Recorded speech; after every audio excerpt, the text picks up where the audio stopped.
lo que más detestas de otras personas vive dentro de ti. Si ya estuviste aquí antes, sabes lo que esto es. Si es tu primera vez, bienvenida y bienvenido a Voces del Inconsciente, un espacio donde la psicología profunda, la filosofía, el misterio y la neurociencia convergen en algo que puedes escuchar mientras el mundo desaparece a tu alrededor. Todo lo que encontrarás aquí tiene nombre, autor y evidencia detrás. Ese es nuestro sello y nuestra promesa. Hay alguien que conoces muy bien que te irrita profundamente. Quizás es alguien arrogante, o mentiroso, o cobarde, o excesivamente necesitado de atención. Lo que voy a decirte ahora puede incomodarte, y si lo hace, presta especial atención a esa incomodidad. Esa persona que detestas te está mostrando algo tuyo. Bienvenidos a Voces del Inconsciente. Como siempre, todo lo que escucharás esta noche está fundamentado en investigaciones académicas, estudios publicados y décadas de evidencia. Nuestro compromiso con el rigor no cambia, pero esta noche ese rigor nos llevará a uno de los territorios más incómodos y más transformadores que la psicología ha explorado jamás: la sombra. No la sombra que proyecta tu cuerpo bajo el sol, la sombra que proyecta tu psique sobre el mundo. La parte de ti que no quieres ver, que niegas con convicción, que señalas en otros sin reconocerla en ti mismo. La parte que, según Carl Gustav Jung y según décadas de neurociencia posterior, te controla precisamente porque no la ves. Si estás a punto de dormir, quédate, porque lo que tu mente haga con esto en el sueño puede ser más valioso que cualquier cosa que hagas despierto o despierta. Comencemos. El espejo que no puedes mirar. Imagina que llevas toda la vida cargando un saco a la espalda. Desde que eres niño o niña, cada vez que alguien te dice que eres demasiado ruidoso, metes el ruido en el saco. Cuando te dicen que la rabia es mala, metes la rabia. Cuando te enseñan que el orgullo es pecado, metes el orgullo. Cuando la tristeza resulta incómoda para quienes te rodean, metes la tristeza también. El poeta y psicólogo Robert Bly llamó a esto la bolsa larga y describió el proceso de crecimiento como el proceso de llenar esa bolsa. Cuanto más adaptados somos, más hemos guardado dentro. Carl Gustav Jung lo llamó la sombra. La sombra no es el mal, es todo lo que hemos decidido o nos han obligado a no ser. Y lo extraordinario es que no desaparece por estar guardada, se vuelve más densa, más pesada y más poderosa. Jung lo formuló con una claridad que sigue siendo vigente 80 años después. Hasta que no hagas consciente tu inconsciente, dirigirá tu vida y tú lo llamarás destino. Piensa en la última vez que reaccionaste de manera desproporcionada ante algo. Una crítica que te sacudió demasiado. Una situación que te encendió sin que pudieras explicar bien por qué. Un rasgo de alguien que te resultó intolerable. Eso no fue azar, eso fue tu sombra tocando a la puerta. La proyección. En 1997, los psicólogos Leonard Newman, Kimberly Duff y Roy Baumeister publicaron en el Journal of Personality and Social Psychology un experimento que confirma de manera empírica algo que Jung había intuido décadas antes. Pidieron a los participantes que suprimieran activamente ciertos pensamientos sobre sí mismos, pensamientos sobre rasgos que no deseaban tener. El resultado fue sistemático y reproducible. Cuanto más suprimían ese rasgo en su autopercepción, más lo atribuían a otras personas. Lo que niegas en ti, lo ves en otros. No como metáfora, como mecanismo medible en condiciones de laboratorio. Esto tiene implicaciones que van mucho más allá de la psicología individual. Piensa en cualquier grupo humano que odia a otro grupo con fervor irracional. Piensa en el moralista que condena obsesivamente en público lo que practica en privado. Piensa en el que acusa a todos de ser egoístas, de ser falsos, de ser violentos. Jung fue directo al respecto. Todo lo que me irrita de otros me lleva a una comprensión de mí mismo. Hay una práctica que emerge naturalmente de esto. La próxima vez que alguien te genere una reacción intensa, antes de emitir el juicio, hazte una pregunta. ¿En qué versión? ¿En qué circunstancia? ¿En qué forma? Este rasgo existe también en mí, no para absolver al otro, para conocerte. El intérprete, el cerebro que miente sobre sí mismo.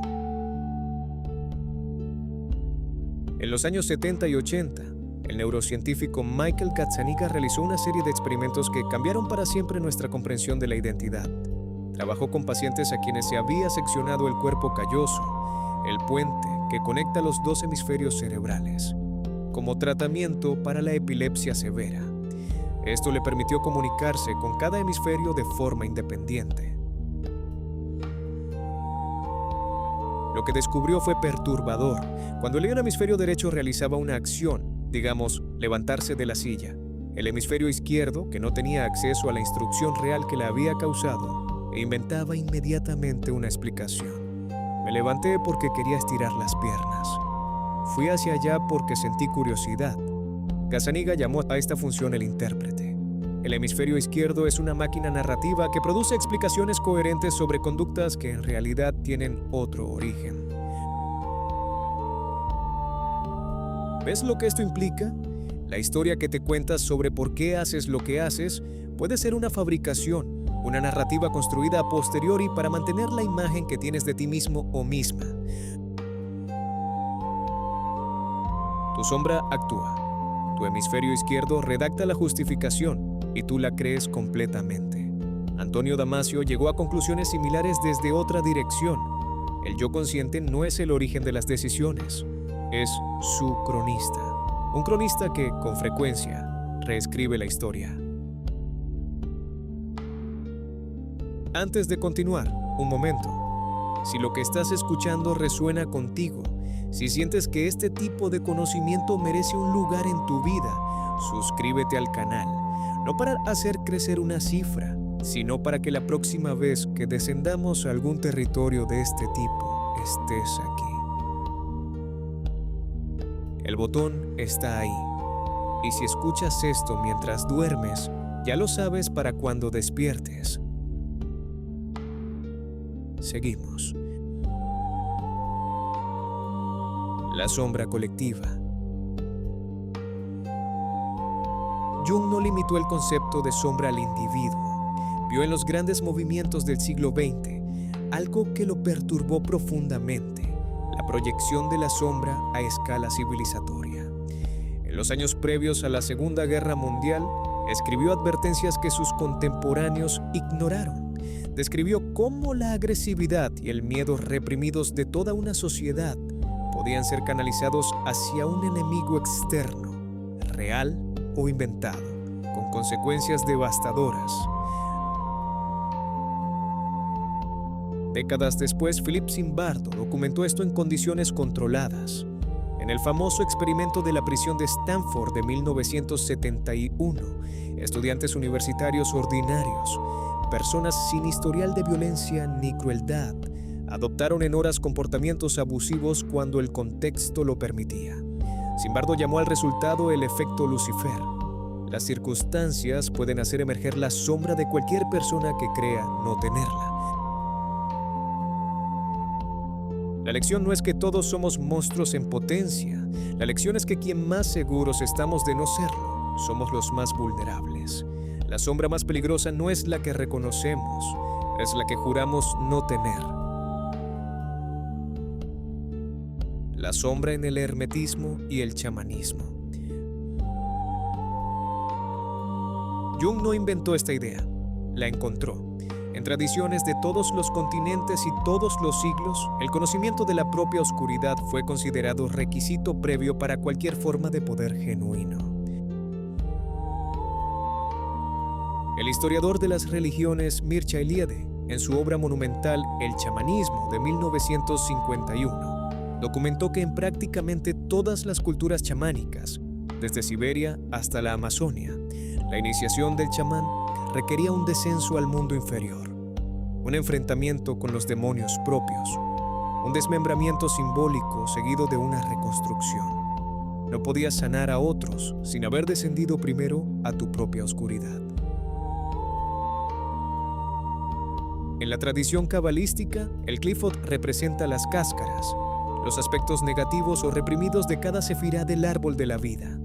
No se los ignora, se los estudia, porque conocer la polaridad oscura de una fuerza es la única forma de usarla, sin ser usado por ella. El hermetismo, condensado en el Kybalion, lo formuló como el principio de polaridad. Calor y frío son el mismo fenómeno en distintos grados. Luz y sombra, el mismo continuo. La tradición oculta siempre supo lo que la neurociencia tardaría siglos en medir, que negar la oscuridad no es virtuoso, es ingenuo y peligroso. Integrar la sombra. ¿Y entonces qué se hace con todo esto? Jung fue claro. El objetivo no es eliminar la sombra, es integrarla, reconocerla, dialogar con ella, asimilar su energía en lugar de gastarla en represión. A este proceso lo llamó individuación, el camino hacia la totalidad psicológica. No la perfección moral, sino la integridad en el sentido literal, estar entero. Kristin Neff, investigadora de la Universidad de Texas, pasó años midiendo lo que ocurre cuando las personas dejan de juzgar sus propios defectos con dureza. Su concepto de autocompasión, tratarse a uno mismo con la misma comprensión que trataríamos a un amigo que sufre, produjo en sus estudios reducciones medibles de ansiedad, depresión, vergüenza y conductas autodestructivas. No porque los defectos desaparezcan, sino porque cuando dejan de ser negados, dejan de necesitar ser proyectados. Brené Brown, en su investigación sobre vulnerabilidad que analizó a más de 1000 personas durante una década, llegó a una conclusión que resuena con todo lo que Jung escribió. Las personas que más dañan a otros son invariablemente las que más vergüenza sienten de sus propias sombras, y las que más conectan, crean y aman son las que aprendieron a sostener su propia imperfección sin huir de ella. Integrar la sombra no es un acto de debilidad, es el acto más valiente que existe, porque requiere mirar exactamente lo que toda tu vida has preferido no ver. La sombra como fuente de genialidad. Hay algo que casi nadie menciona cuando habla de la sombra, algo que Jung enfatizó y que con frecuencia se ignora. La sombra no solo contiene lo que consideramos oscuro, contiene también el oro que enterramos.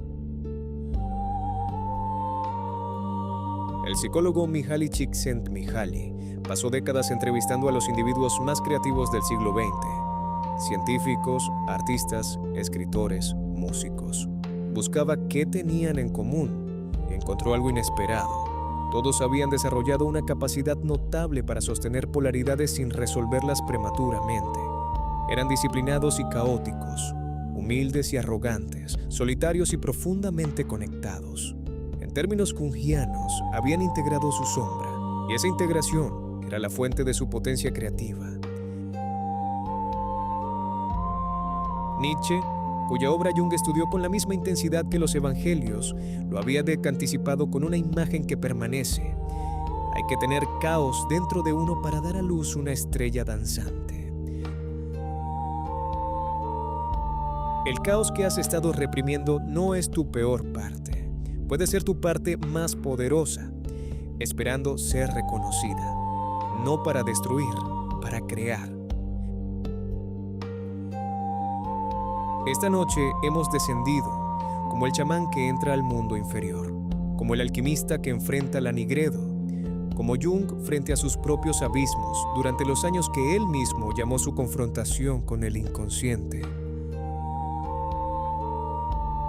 Hemos visto que la sombra es la suma de todo lo que decidiste no ser, que se proyecta en quienes más te irritan, medida en laboratorio por Newman, Dove y Baumeister, que el cerebro, como demostró Gazzaniga, Fabrica historias para cubrir lo que la sombra hace sin pedir permiso.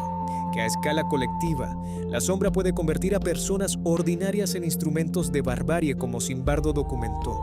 Que las tradiciones más antiguas del mundo ya sabían que la oscuridad debe ser enfrentada, no evitada, y que integrarla con la autocompasión que midió Neff y la valentía que estudió Brown no nos hace más vulnerables, nos hace más enteros y más poderosos. Antes de que el sueño te lleve, te dejo con una pregunta, no para que la respondas ahora, para que la lleves contigo al sueño y dejes que algo más profundo que tu mente consciente la trabaje. ¿Qué es lo que más niegas de ti mismo o de ti misma? No hace falta responder, solo sostener la pregunta, porque la sombra no necesita que la destruyas, necesita que la veas. Y esta noche, por primera vez quizás, la miraste. Soy Voces del Inconsciente. En el próximo episodio seguiremos descendiendo. Si llegaste hasta aquí, ya sabes que esto no es contenido cualquiera. Suscríbete a Voces del Inconsciente. Activa la campanilla si quieres que el próximo descenso llegue a ti sin que tengas que buscarlo.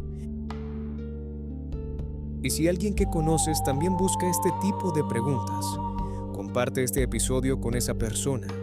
Quizás lo necesita más de lo que sabe.